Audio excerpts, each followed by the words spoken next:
Welcome to the Fantasy Wise Guys. We are here. Draft season is over. Yeah, for those reckless people out there that draft the night of kickoff, I actually was pondering it, but usually tonight is the last night for drafts. I just did my 10-year running, the dudes keeper league. We just finished, and we had a ball, man. And I'd love to do it in person, but we did it online, and we got it done. Yeah, and so right now, technically, we are recording on September 3rd at nighttime, the night before the first opening game, which is the Cowboys versus Eagles. So me and Puma just finished our last draft. How do you feel about all your drafts so far? Well, if you saw my report card, you would think that I do not do a podcast, and I just started yesterday. Just quick notes.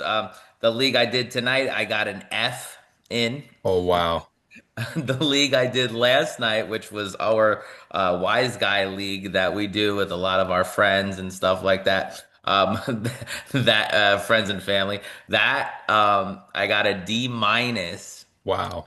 Then the night before that, another keeper league I did another D minus, and then 2 weeks ago I did a super flex D minus. So I am not this college course, that's for sure. Yeah, man. I mean, dude, I wish I listen, I love what I did with what I could do, but all I got was the 10th pick, the 10th pick, the 11th, I got the ninth, I got the fourth and one. So there's a lot of major guys that I didn't get like I would have wanted to, like Jamar Chase, Bijan Robinson, CD, Saquon. I wanted a taste of some of these guys. I did get Jahmyr Gibbs. I'm happy about that. Yeah, no, that's a great pick. Like I got a little piece of Jamar Chase. I mean, but we're here to tell people, like I know we make light fun of the draft grades and stuff like that, but you do not win your draft on draft night, right? You do not win your league on draft night. We always emphasize that because AI or whatever processing system either your platform is using, CBS, ESPN, Yahoo, etc., Sleeper, they cannot predict rookies. So if you're a little bit bullish on some rookies out there,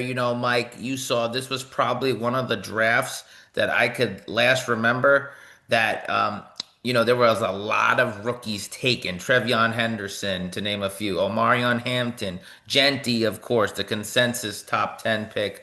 You had Tyler Warren's out there, RJ Harvey's, many rookies, lots of talent out there, lots of young talent coming into the league. So probably a lot lower draft grades just because AI or whoever computer system platform is evaluating your draft, they have no record of rookies, right? They're going on maybe some college, but we don't know. It's a wait and see game. So that's why we are here to connect the dots for you. Yeah, and with rookies, I feel like there's a lot of people that are scared and nervous right now because there's all this information coming out regarding depth charts and where people fall. Oh, Travion Henderson's running back three, and who else? Bill, Ja'Cory Krosky Merritt, he was rated as a running back three. You got a lot of backups right now.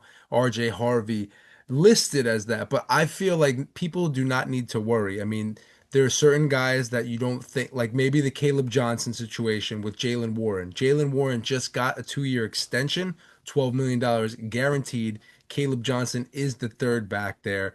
I think it's a little safe to say that he's not going to have his, workload anytime soon. But if you look at a guy like Travion Henderson, he's already bumped back up to the second guy on the depth chart today. So one day later. So I think people need to just relax a little bit, temper their expectations on the rookies also, but don't get scared. Yeah, no, don't get scared. And, you know, uh, being aggressive, right, and taking chances is part of the game, right? It's part of when you make your DraftKings FanDuel bets. There has to be some aggressiveness, right? There has to be some do it mentality. And the same thing applies to fantasy. Those out there who took a shot on Brock Bowers last year or Jaden Daniels. Well, we were in the same predicament as we were 365 days ago. We didn't know what these players would become. We could only connect the dots. So if you could connect the dots, try to see what kind of system they're in, schedule they're playing, who they're around. We could possibly get you a league winner. So regarding some news lately, we did see a lot of people that were activated off of, injury reports, like guys like Lamar Jackson no longer injured, and that's a big factor right now. So people like, startable guys that people were concerned whether or not they were going to start week one. AJ Brown is another one. It looks like a lot of people were activated. Yeah, no, there was a lot of people that were back to healthy, as our platforms like to switch over to. You know, a lot of you, when you're doing your drafts, it says day to day or what have you. But it switched to healthy, and that is always a good feeling when you see your guys on the field practicing, especially before a big game like the Eagles and Dallas Cowboy game tomorrow. You know, Mike, we got a little bit of a sad news today this morning. Elijah Vera Tucker, even though this might not impact fantasy, I truly think it does. Um, AVT, our boy from the New York Jets, might have a season-ending injury. I know this guy can't stay healthy. You know, I loved him coming out of USC. It was that draft 2021. Well, for those who In don't the know, he's an offensive lineman for the New York Jets. Yeah, he's an offensive lineman for the New York Jets, right guard, I believe. And, you know, he's very important in what the Jets want to do, which is run the ball. But why this impacts fantasy is okay, now we have to have a backup there, right? So you guys that were low on, Breece Hall, or, we're going to trade for Braylon Allen, just be a little bit mindful of, the Jets to start the season are going to be a little bit weak on the line if they weren't already. I think this bodes, not that this bodes well for Justin Fields, kind of upticks his value only for the mere fact of he's going to be running for his life. You Yeah, know, and honestly, um, I'm pretty happy I got a piece of Breece Hall regardless because I did draft him tonight and I was yeah. shocked that I did, but I also paired him with Braylon Allen as insurance. God forbid anything happens, but there's, I guess some injuries like this, it's crazy, but they really do, they could affect fantasy value. And I'm not gonna lie, I'm a little concerned, but I think they're gonna still run the ball.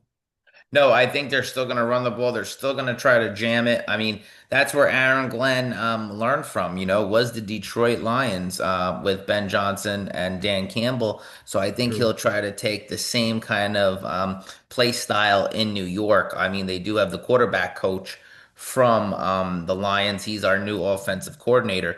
So we will see. The Jets are, right now not off to the right start with some injuries, especially with AVT we just mentioned. But let's see. That's why they play the games on Sunday.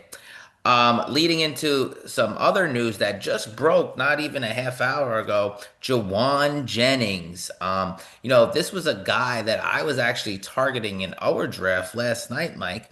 News came out, he had some contract dispute.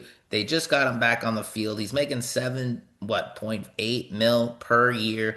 Um, for this year at least, Drew Rosenhaus, his agent, came out and said that he has some incentive in his deal. So now that 7 could go up to 10, if not 11, if he plays well, gets some statistical upgrades, and he makes a Pro Bowl, they make a playoff appearance, what have you, some on touchdowns. But I think this is stock up for Jauan Jennings. I mean, you saw he came on when Debo Samuels was out for a little bit, Yep. and Ayuk was out. Before the injury, even though he was coming in and out in the beginning of the year. I think this is great news for Jauan Jennings, and it goes back to one of our cheap stacks. If you want to stack up Brock Purdy with Jauan Jennings and you don't get Ricky Pearsall, I mean, it's something to really look at. If you are shopping in the discount aisle with And the drafts. Pumas discount aisle. And people, if you weren't paying attention last year, week three, Jauan Jennings had his first major blow up game, 46 points. I actually started him in a league and I benched him in another one at the time. But since then, even before then, he's shown little flashes of greatness for the 49ers. And then ever since Ayuk has been down and Debo wasn't playing to his full potential, Pearsall was out last year. I mean, Jauan Jennings shined. And now there is no Debo, there is no Ayuk. it's just, him and Pearsall. So I think he could be a good play now that he's healthy and guaranteed the money. Like you always say, man, follow the money. This is where you see their interest lies. Yeah, you always follow the money, and I love him and Ricky Pearsall this year. I know they're not household names, but they are guys that are familiar with Brock Purdy. And let's not forget George Kittle, for as much of a fabulous career that he has to this point, he has some injuries. That is not somebody I could truly rely on as a team wise to get all these targets, right? CMC is going to be involved. You're going to have these two wideouts involved. Denard Robinson, when he comes back, we'll see how they implement him into the offense. So stock up definitely for these two guys, Pearsall and Jauan Jennings, but especially Jauan Jennings tonight. Yeah, and another guy. So Jaylen Warren also got a contract extension. This was yesterday.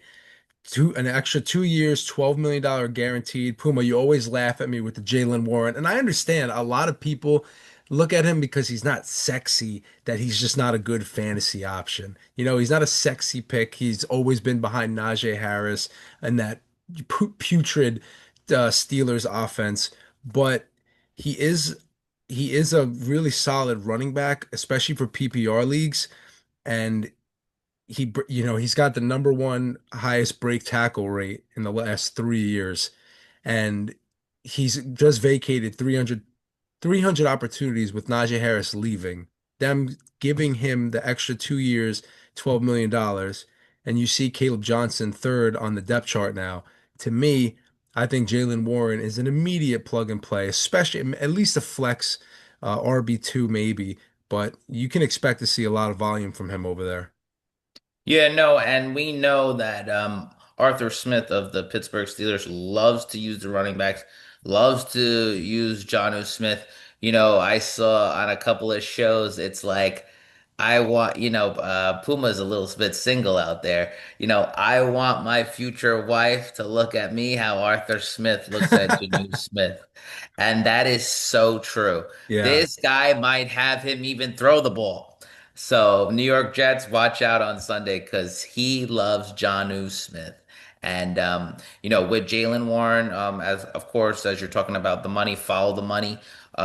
Show me the money. Jaylen Warren got paid, so they are going to utilize this guy. And when Arthur Smith was in Atlanta, he used the two backs, but mostly he liked that bolder kind of guy. So we'll see. I know Jaylen Warren is really good with catching the pass out of the backfield. But in Arthur Smith's system, he's been doing it for years, especially with the Tennessee Titans, Mariota, Derrick Henry, DeMarco Murray. This is going really back, but he loves to use his running backs and the tight ends. So, we'll see how he's utilized, but definitely always follow the money. He's going to probably get definitely first team reps. So then let's talk about a possible flex position. This is an actual scenario that I'm dealing with right now. Jaylen Warren in your flex or Travis Hunter in your flex. Who are you choosing? No doubt about it. My boy, Travis Hunter. I just literally traded for him. We've ended our draft. I so all right. So I'm gonna answer your question first. So we go with Travis Hunter. Here's why: the explosion and Mike, especially if we're playing in PPR, which is the standard, right? It is a wide receiver. He's going to get those yards. And also, too, the Jacksonville Jaguars, like I've mentioned before, they brought him in for a reason, man. You needed somebody opposite of Brian Thomas Jr. This guy is going to be all world, and there are going to be some packages where he's doing end arounds and stuff like that. So for Yeah. me, it's a slam dunk Travis Hunter answer. Now, going to my story, I actually traded for Travis Hunter. I would say maybe 20 minutes after our draft. But in our group chat, everybody's biggest wager. This was probably bigger than me getting an Otani home run tonight, which I didn't in FanDuel. The odds were under or over 3 minutes and 30 seconds. Puma pulls off a trade. Now, obviously, it was a Oh little my God. over, but I've been definitely noted to make some trades 30 seconds after the draft, and I gave away a fourth round pick of 2027 for Mr. Travis Hunter. and I Yeah, will Len, put that impersonate. screenshot on there. Put that up there. Yeah, See yeah, that? yeah. We're gonna put that on there. Lenny, put that on there nice and big for the people. Let them know what Puma's doing Wow. 30 seconds You know, after. in a keeper league, to me, it seems almost absurd to trade Travis Hunter away. Well, the gentleman did have Brian Thomas Jr., so Oh, I knew to pull his leg a little bit. He you had a lot of sensed the picks. weakness there. He was Yeah, willing so to. I said, "Hey, listen, I did the very Puma thing. They can't score at the same time, right?" Yeah. I mean, listen, and that's part of fantasy is the negotiation. Like some Yeah. people just aren't smart enough to make that distinction. So, that was good, man. Touche to you because that definitely I saw the rest of your lineup after that and knowing that you didn't have that many picks going into it. Yeah, you did a great job because you traded some Yeah. away, right? Some of that in that Oh draft. yeah, well I've been always noted to do that. Last year I finished top five, 7-7, and my first pick last year was 92 overall in the eighth round. So, sometimes you got to do some work, you got to finagle some trades, but in the end, I think we had said on last show, just tread water, man. Tread water, wait to see how your guys develop, and then make that big trade that's gonna put you over and take you to the chip. Yeah, and regarding trades, we are definitely going to do some segments on it. What I would really like to see from you people, anybody watching, is to at least drop the comments. I've seen we've been getting a lot on the reels, people asking like starter sit questions. They're asking questions about was such and such a good trade. Leave more of those comments because we will acknowledge them all. We'll do a whole video regarding trades. So I think that they're really important, and not only to build your lineup, but to like look for the future, like Puma is doing, because he's also in it to win it. But Travis Hunter is a guy that is going to be around for years to come potentially. So that's a good one. Yeah. Now, regarding tomorrow's game, because that's the next game on the slate. We'll talk about more games later in the week, but tomorrow, Dallas Cowboys, Eagles. What do you like about this? What are you thinking?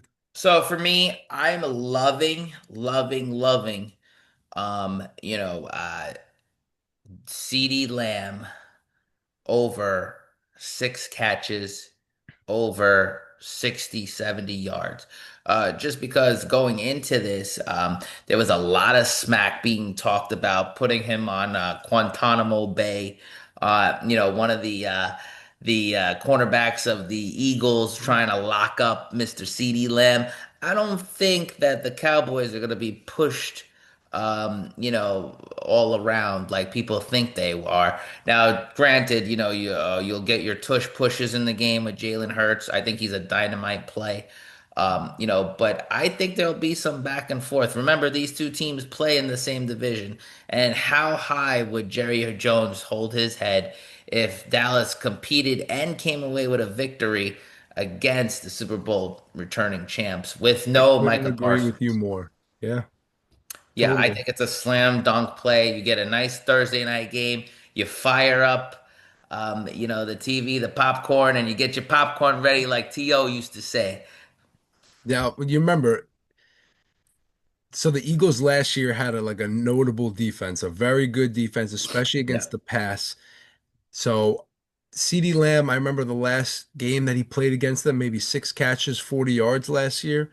yeah. Should we expect to see something like that tonight? Also, keep in mind that was with Cooper Rush. Could we expect to see something like that tomorrow night? No, Or I should we I think expect. week one, I feel like it might be something that none of us will expect. We could see a shootout.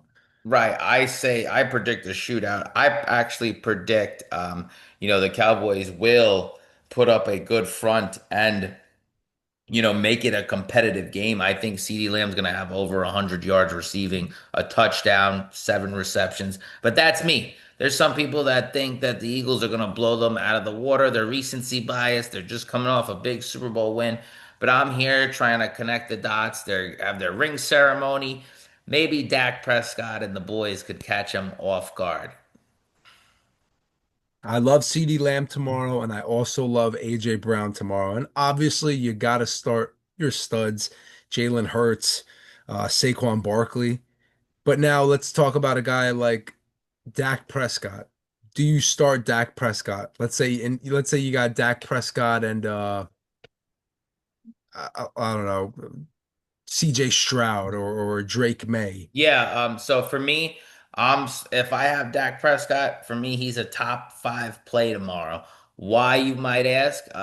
Eagles, great defense. Puma, what do you mean? I'm starting Dak, but I'm definitely not starting any of the Cowboy running backs because I know they're going to be in a passing situation. So even if he does throw a couple of picks, listen, at the same time, that's -4. What did we always used to say about Jameis? No risk it, no biscuit. He might throw you three interceptions, but he's going to throw you 300 yards and four touchdowns in a game. So you have to have that kind of mentality with Dak Prescott going into this game. Have that Winston mentality. He's going to air it out. They want to use George Pickens, the new toy. And don't forget about my boy Fergie. Get Fergalicious with Jake Fergalicious. Ferguson Yeah, I over could the see middle. him being a little sneaky start. He's a sneaky start, and also on the other side, Dallas Goddard. I think he'll be a sneaky start as well. I know sometimes Jalen Hurts towards the stretch there with doing the Super Bowl run against the Commanders and stuff. They were using Goddard a lot, so don't forget about him out there. Yeah, and I think Devonta Smith is always a viable flex play. I mean, take a look at the rest of your bench, see what you got, and if you already got him in flex, keep him there. He's solid.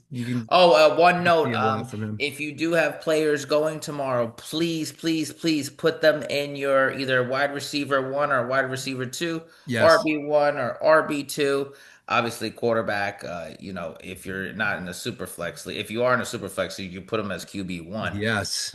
But yeah, just to make those notes because you don't want to be caught when the music stops and no chair, and you go into this upcoming Monday night, Sunday night, and you don't have a player to play because your RB is hurt or something like that. So Yeah, just you be have to very put him in your mindful of that. main roster spot because God forbid anything happens and you need a flex play. Don't leave them in your flex, basically. So if they're playing, the earlier they play, put them in a main position if they're a lock Yeah, this starter. ain't So amateur hour. this could be a shootout tomorrow. Let's hope so. It's a big season. You're going to hear a lot from us and our teams. We'll have to reveal some more of who we drafted over the week, but we're doing another episode in about a day or two. So that'll be a big one. Yes, for sure. And I can't wait. Friday night, we got a big game in Brazil. So we'll touch base a little bit with the Kansas City and Charger game, but we'll mainly be going through the main event on Sunday through all the games and Sunday night and Monday night. That's for Imagine sure. we can go to Brazil and film this episode. Yeah, man, that would have been epic. Um, I just never been before, so that would even be even more epic, even Oh though it's yeah. hot as hell right now. I think going to Brazil or anywhere exotic to watch football is a dream. So anyway, we are the Fantasy Wise guys. Like, comment, subscribe. Don't forget, and we'll see you guys Friday. We'll see you Friday. Master your game.